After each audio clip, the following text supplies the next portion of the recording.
Friends, welcome to Kolathur cooking. நம்ம இன்னைக்கு மாம்பழத்தை வச்சு ஒரு சூப்பரான புட்டிங் தாங்க செய்ய போறோம். வாங்க எப்படி செய்யறதுன்னு சொல்லி பார்க்கலாம். இந்த டிஷ் செய்ய ஒரு பேன்ல 1/2 லிட்டர் பாலை கட் பண்ணி ஊத்திக்கோங்க. இது கூட 200 கிராம் சுகரும் ஆட் பண்ணிக்கோங்க. இப்ப இந்த சுகர் பால் ரெண்டையுமே நல்லா கலந்து விட்டுக்கோங்க.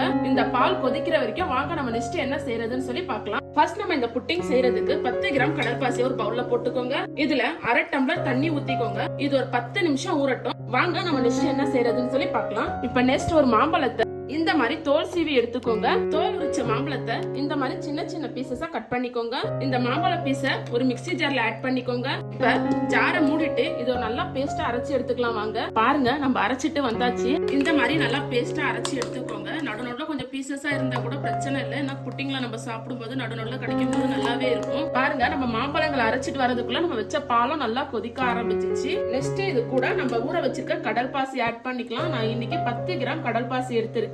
1/2 லிட்டர் பாலுக்கு 200 கிராம் சுகர், 10 கிராம் கடல் பாசி கரெக்டா இருக்கும். ரொம்ப பர்ஃபெக்ட்டா வரும் உங்களுக்கு இந்த புட்டிங். இதே மாதிரி நீங்களும் செய்யுங்க. இதே அளவுகளோட கடல் பாசி கரையிறதுக்கு பாத்தீங்கன்னா கரெக்டா 7 மினிட்ஸ்ல இருந்து 10 மினிட்ஸ் ஆகும். கடல் பாசியை போட்டு நல்லா கலந்து விட்டுக்கோங்க. இது கரையிற வரைக்கும் நீங்க மீடியம் ஃப்ளேம்லயே வச்சுக்கோங்க.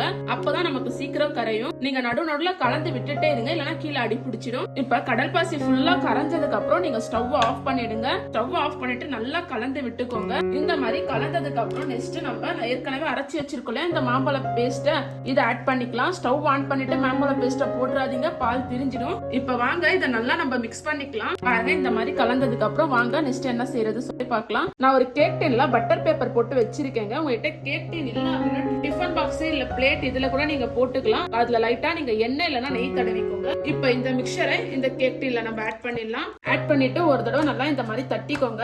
இதை நீங்க 1 ஹவர் வெளியவே வச்சுட்டு கூட சர்வ் பண்ணலாம். நான் இன்னைக்கு ஃப்ரிட்ஜ்ல வச்சுதான் சாப்பிட போறேன். ஃப்ரிட்ஜ்ல வச்சு சாப்பிடும்போது சில்லுன்னு இன்னும் சாப்பிட சூப்பரா இருக்கும். வாங்க நம்ம ஃப்ரிட்ஜ்ல வச்சிடலாம். இப்ப 1 ஹவர் ஆயிடுச்சுங்க. ஃப்ரிட்ஜ்ல இருந்து நான் வெளியே எடுத்து இப்ப இத ஒரு பிளேட்ல நம்ம மாத்திக்கலாம். வாங்க இப்ப நம்ம மேல இருக்க பட்டர் பேப்பரே ரிமூவ் பண்ணிடலாம். இப்ப இத நான் இன்னொரு பிளேட்ல இந்த மாதிரி மாத்திக்கிறேன். பாருங்க எவ்வளவு சூப்பரா வந்திருக்கு. நம்ம பட்டர் பேப்பர் போட்டதால சைடுல எல்லாம் அந்த மாதிரி டிசைன் மாதிரி இருக்கு. பார்க்க அழகாவும் இருக்காது. நீங்க இதுக்கு மேல நான் டெக்கரேஷனுக்காக புதினா லீஃப் வச்சுக்கிறேன். இப்ப வாங்க நம்ம இதை கட் பண்ணி பீசஸ் போட்டுக்கலாம். பாருங்க எவ்வளவு சாஃப்டா இருக்கு.